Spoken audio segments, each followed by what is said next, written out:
Si avokat i popullit, roli im është të mbikëqyr dhe të mbroj të drejtat themelore të personave, që ndërveprojnë me dhomat e specializuara ose me zyrën e prokurorit të specializuar. Unë garantoj që shqetësimet e tyre të dëgjohen dhe të drejtat e tyre të respektohen plotësisht. Megjithatë, unë nuk mund të ndërhyj në punën e gjykatësve. Mbrojtja e të drejtave themelore të të akuzuarve gjatë gjykimit është detyrë që i takon vetëm gjykatës.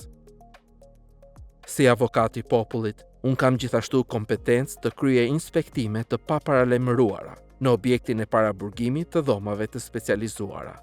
Unë kryej inspektim fizik të objektit të paraburgimit dhe u jap mundësi të gjithë të paraburgosurve të takohen me mua privatisht dhe konfidencialisht dhe të shprehin shqetësimet e tyre.